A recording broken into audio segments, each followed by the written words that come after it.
A day after violence erupted in the heart of Bengaluru city, leaving 3 dead, politics have now raged on across over the incident. The Karnataka Deputy Chief Minister Ashwath Narayan has now blamed the Congress as well as the SDPI for the arson. BJP claims that it was an attempt to appease Muslim vote and to make inroads in Congress stronghold. The SDPI orchestrated this violence. Meanwhile, Karnataka government is now mulling over ordering a magisterial probe in the violence case. Speaking to India Today, the Karnataka Home Minister said that all those behind the incident will be charged and losses will be recovered from them.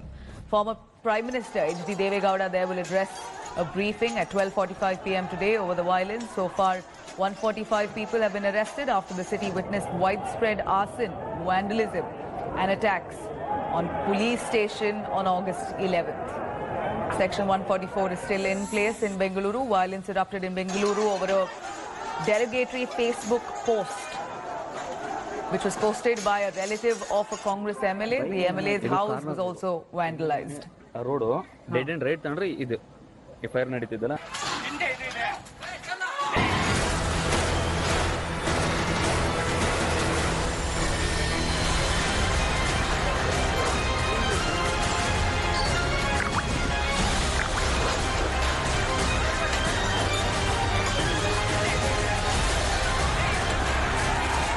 A violent mob on the rampage in East Bengaluru on Tuesday night. Arson at a Congress MLA's house. A police station totally vandalized. Vehicles set on fire.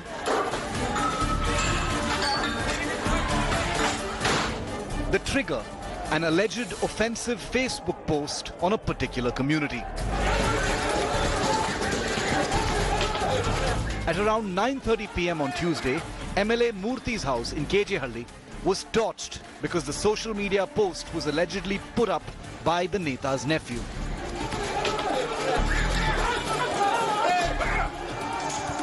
Just 1.5 kilometers away, a police station in DJ Halli was wrecked by this mob.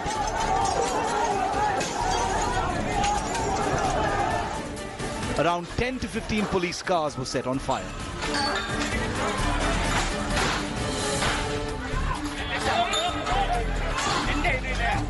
CCTV footage of the area taken around 10:45 p.m. captured armed men mobilizing. The frenzy raged on for close to 3 hours, with the mob running amok in the area.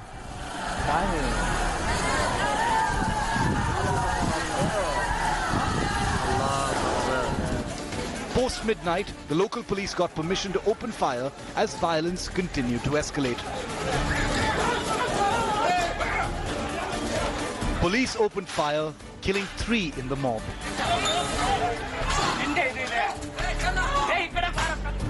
By 2 in the morning, the situation was brought under control in the DJ Halli and KJ Halli police limits, and over 100 people had been arrested. As Bengaluru woke up to the aftermath of the shocking violence, prohibitory orders were imposed. The city continues to be tense, yet calm. Now those people barged inside the police station and created havoc. It was mayhem over here. They damaged whatever they could see. They burnt whatever they could see. You can clearly see slippers and shoes thrown all over the place. This is the place where normally people come and sit. You can clearly see that they've actually completely damaged the window panes and glass pieces all across this place. The moment they entered over here, they came, they destroyed all the glasses. There were a lot of them. Now it was very difficult for the police to manage. Imagine that. Hardly 10 of them over here. Reinforcements still had to come. In fact, you can clearly see outside as of now how many police personnel have come. Bengaluru, which has been India's big melting pot of cultures and communities, now stands scarred by a communal flare-up. With Nolan Pinto in Bengaluru, Bureau Report, India Today.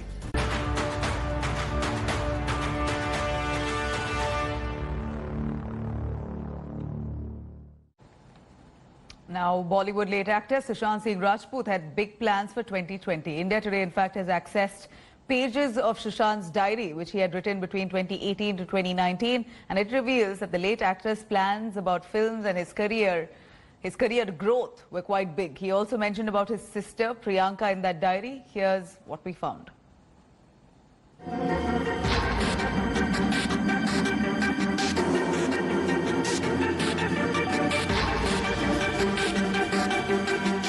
Sushant Singh Rajput's death has thrown up various conspiracy theories, many even questioning the established view that he took his own life. Now, jottings in his personal diary have deepened the intrigue. The actor was in the habit of penning down whatever was happening in his life, his experiences, his future plans. India Today has accessed pages of one such diary which reveals he had charted big plans for 2020. The notings reflected the talented star's goals of leaving his mark on the film industry. The diary pages reveal that Sushant wanted to start a company this year. He had laid down his plans for the same in his diary, from forming the company to exploring cast to screening. Sushant also mentioned his sister Priyanka in the diary. It appeared as if he wanted to bring his sister into showbiz. The diary pages also reveal that Sushant wanted to hire some of the biggest artists from around the world. Sushant had a full plan as to how his company will build its brand and generate income. Sushant had also set goals for his growth. He wanted to achieve mastery in language and culture to enhance his acting skills. He also had eyes on Hollywood. These pages from the diary actually speak of a man who would never quit.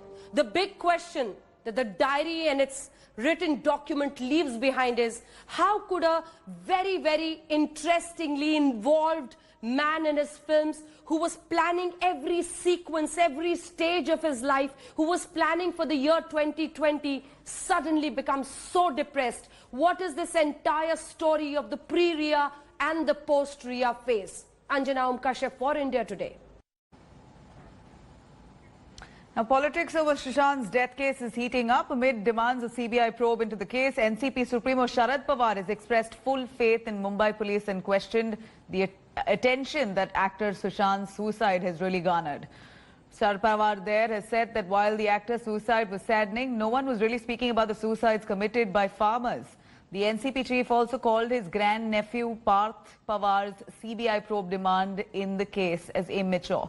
Another party leader, Majid Memon, also questioned the media hype in the case. Memon tweeted saying Sushant was not as famous during his lifetime as he was after his death. In fact, the opposition BJP lashed out at NCP, accusing it of disrespecting the actor.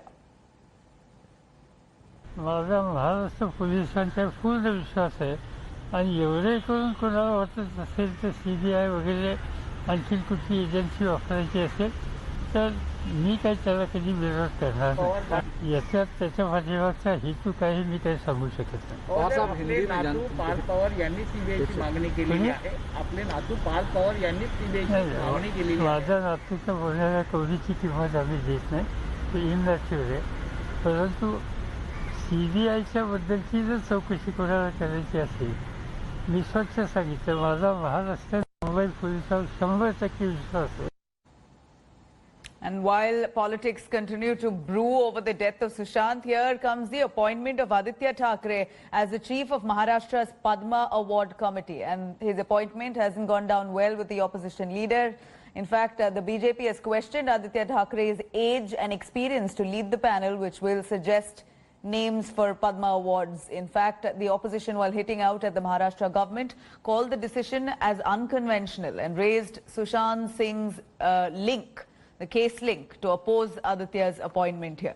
Sources reveal that NCP President Sharad Pawar has also shown his disapproval in the decision-making, saying that someone senior from the cabinet should have been leading this committee. Reportedly, Sharad Pawar is also unhappy with Uddhav Thackeray's way of handling the government and reliance on bureaucracy.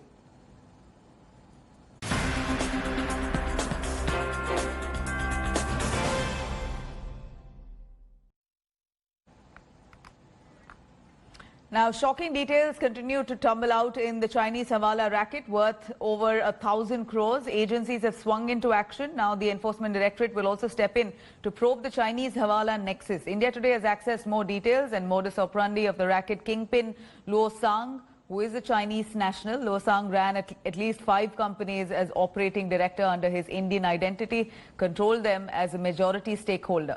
In fact, accused Luo Sang also worked with a Chinese bank. Luo began the racket in March 2018 with an investment firm called Finblock India Private Limited. Within a year, he joined boards of 3 more companies, and in January 2020, he started another company named OTA Logistic Private Limited, OTA.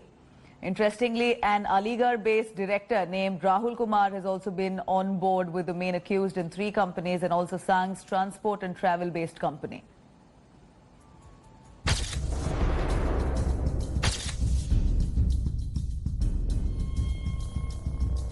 Meet Luo Sang, a Chinese national who has just been busted big time in India.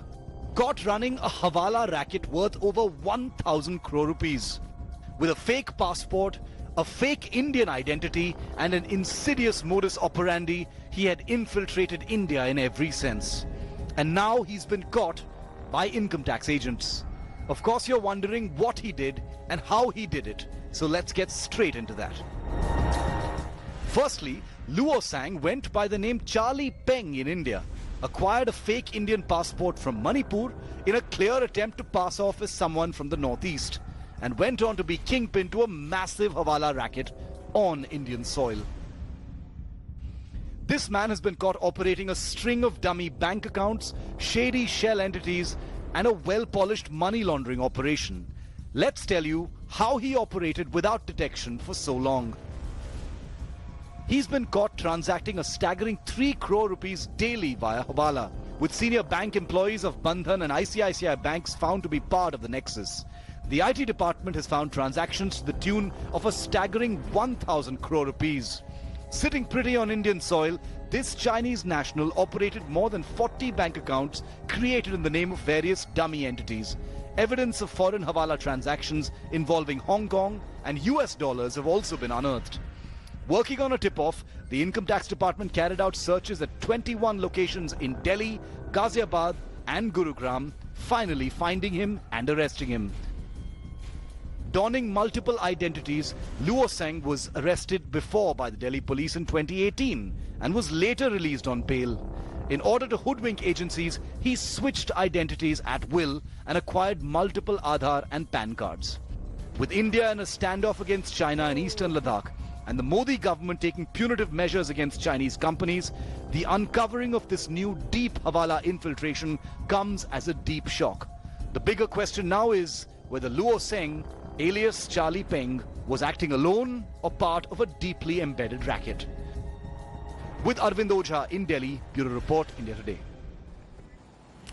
While Kamala Harris there may have roots with India, what does her nomination and possible election really mean to India? She's been a vocal critic of abrogation of Article 370 in Kashmir. She's also targeted Foreign Minister S. Jaishankar a few weeks ago. So what will Harris as a prospective US vice presidential candidate mean for India? Geeta Mohan reports.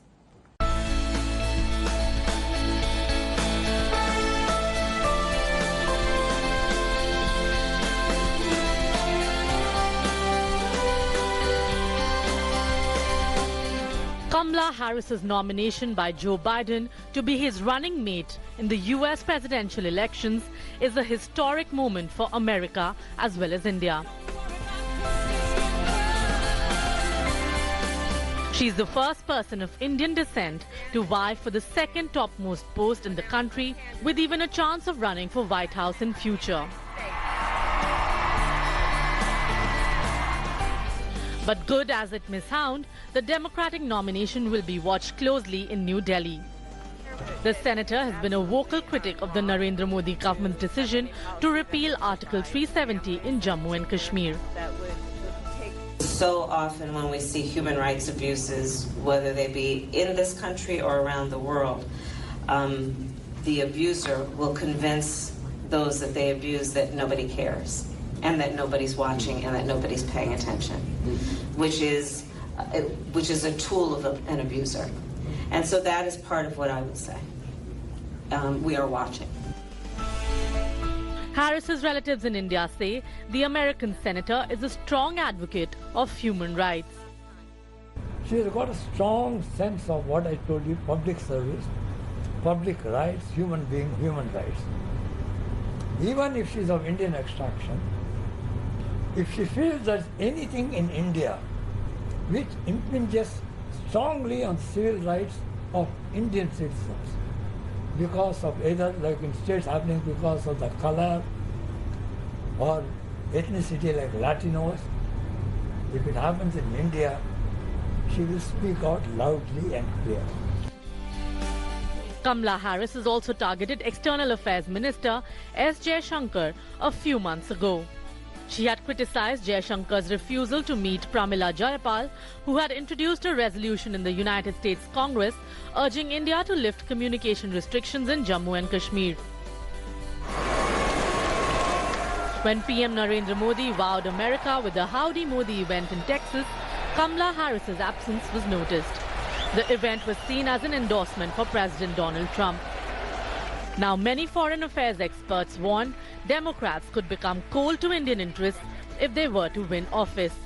We mustn't forget that anyone who occupies that high office is first and foremost there to serve the American people and to serve US interests. We might also find ourselves in a situation where she has strong views on human rights issues or on something else that bothers us.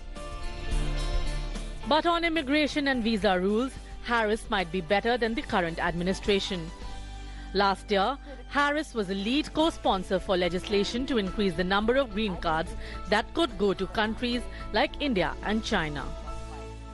Senator Kamala Harris's position on human rights is something that is going to trouble the Modi administration, given the fact that CAA and Article 370 are issues very close to the administration's heart. Having said that, they will have to reconcile with the fact that Kamala Harris is here to stay and is going to dream the big American dream of a shot at US presidency in the next 4 to 8 years. In New Delhi, Geeta Mohan for India. Hello everyone, this is Rahul Kamal here. Hope you enjoyed this video. For the latest news and analysis, like and subscribe the India Today YouTube channel and don't forget to press the bell icon to stay updated.